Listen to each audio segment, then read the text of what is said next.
The Bubonic Plague and Pinocchio come to America on this day. Welcome back to On This Day. Today's date is February 7th, 2024. It is the 38th day of the year. You got 328 days left. It is the 6th Wednesday in the 6th week and the 49th day of winter. You got 41 days left until spring. Today is National Send a Card to a Friend Day. Spreading smiles the old-fashioned way with a personal touch that brightens someone's day. That's what it says on the website, and it's all flowery, and it goes on to share the happiness with a friend. And then it goes on to explain all kinds of friends we could have. But if you've got a friend, send them a card today for no reason. All right, let's see what else February 7th has given us. 1900, a Chinese immigrant in San Francisco falls ill to the bubonic plague in the first plague epidemic in the continental United States.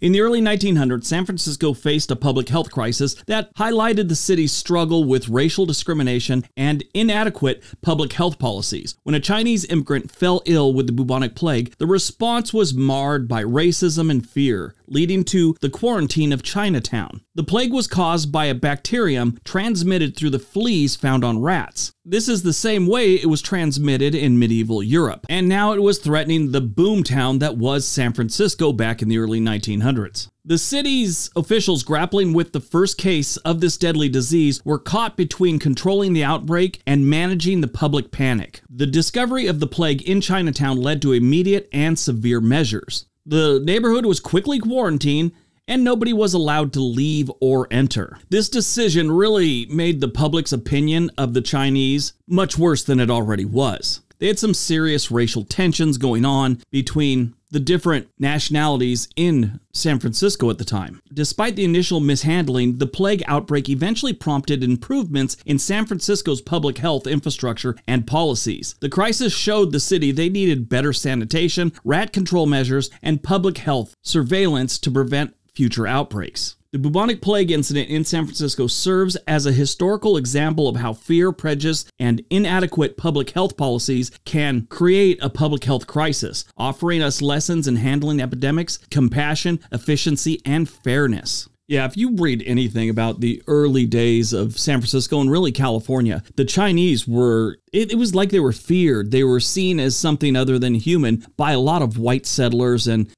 people that had moved to California. It's really sad. You got one side that, they were just kind of raised on that prejudice is okay, and that's how they thought. Then you got the other side who's just coming to this country trying to have a better life, and they're faced with this. I mean, you're going to find racism wherever you go on the planet. Obviously, some races have had it much worse than others, but I've been doing a lot of reading on the whole Irish coming to the United States thing back in the late 1800s, early 1900s, and they were treated pretty badly. Like I'd said, not as bad as other races, but there were a lot of towns and neighborhoods and cities that they couldn't move into. The English and the Germans didn't want them there. 1940, the second full-length animated Walt Disney film Pinocchio premieres. 1943, World War II, the Imperial Japanese Navy forces a complete evacuation of the Imperial Japanese Army troops from Guadalcanal during Operation Key, ending Japanese attempts to retake the island from Allied forces in the Guadalcanal campaign.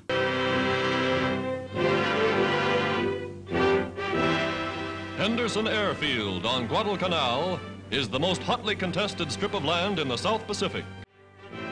Airacobras, fighter planes are constantly on patrol. For 5 months, the Japs have tried to win back this vital outpost. But their transports, bombed and beached, lie wrecked on the sands of the Solomon Islands.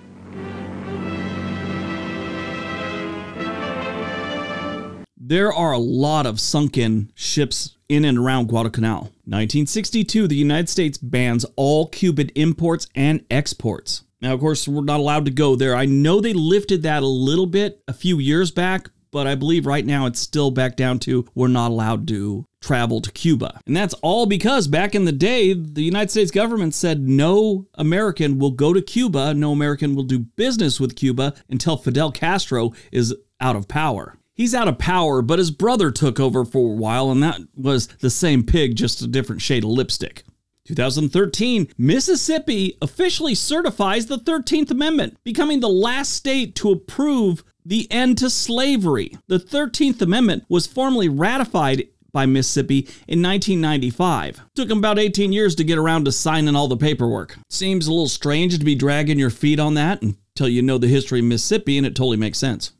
Movie's released on February 7th, 1997, Dante's Peak. A volcanologist discovers that a long-dormant volcano may erupt at any moment in a countryside town that was recently called the second most desirable place to live in America. The movie was filmed between Mount Baker National Forest and Mount St. Helens National Volcanic Monument. And also, they filmed some in Wallace, Idaho. Now, when this movie came out, everyone thought it was the best movie ever. A lot of people got into it. The special effects for the time were frickin' amazing. I will give it that. I didn't think it was that good of a movie. And I am here to tell you, back in 1997, people couldn't quit talking about this movie. It starred Pierce Brosnan and Linda Hamilton. Would I watch it again? Probably not, unless I was like on a plane and that's all they had planned, something like that. But a lot of people really liked it. I could be wrong on this one.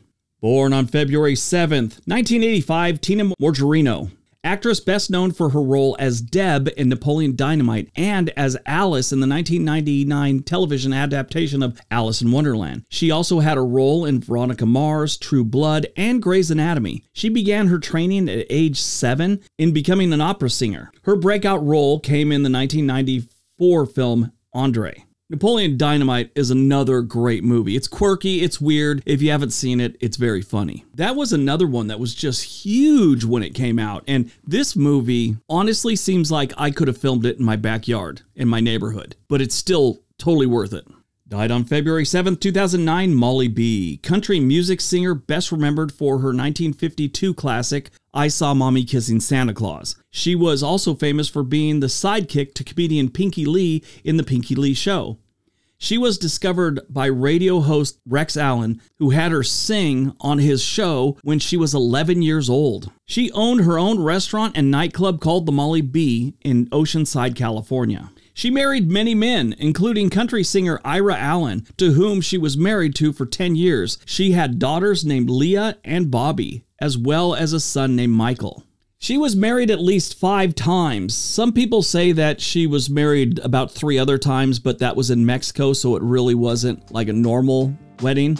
B, who later in life went by the name Molly Muncie offstage, died on February 7, 2009 at Tri-City Medical Center in Oceanside, California from complications following a stroke. She was 69 years old and lived in Carlsbad, California. All right, that's today's video. Hope you guys enjoyed it. Hope you got some information out of it. Now go out, have a great day, and be nice to each other.